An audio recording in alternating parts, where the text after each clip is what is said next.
France is an undeniable global power, the EU's sole nuclear-armed state, a permanent UN Security Council member and a G7 nation.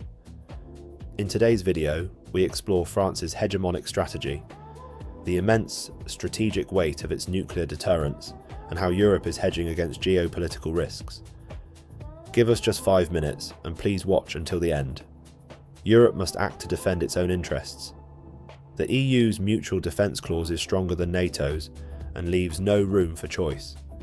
These are the decisive words of French President Emmanuel Macron, with the US pivoting its economic and security focus toward the Indo-Pacific and following a wave of skepticism toward Europe since the Trump era. France is aggressively leading the push for a sovereign European path. The message is clear: as the US can no longer bear the sole burden of European security, Europe must prepare for actual, tangible threats. As the EU's only nuclear power, France alone holds the capability to offer a nuclear umbrella to its member states. Recently, France has been accelerating efforts to strengthen its nuclear arsenal. The objective is to narrow the strategic gap with major nuclear powers like the United States, Russia and China, thereby enhancing its practical nuclear security capabilities.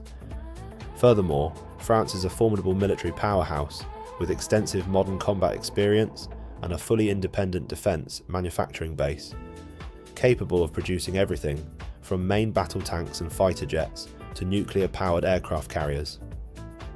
Through this robust foundation, France has secured its strategic autonomy and pursues an independent diplomatic and security strategy. Moreover, France is actively expanding its geopolitical footprint beyond Europe and into the Asia-Pacific region.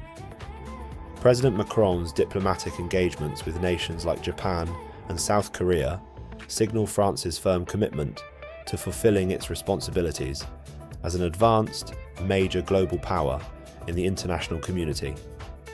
For investors, France's declaration of a sovereign path is a massive signal. It is highly likely to trigger a localized defense supercycle, driving unprecedented fiscal investment across the French and European manufacturing sectors. Furthermore, the European Union is actively subsidizing its internal defense ecosystem through powerful policies like EDIP and EDIRPA. Meanwhile, NATO is accelerating economies of scale and cost reduction through systemic standardization. This structural policy tailwind significantly amplifies the investment attractiveness of European defence contractors. France has consistently maintained its independent course.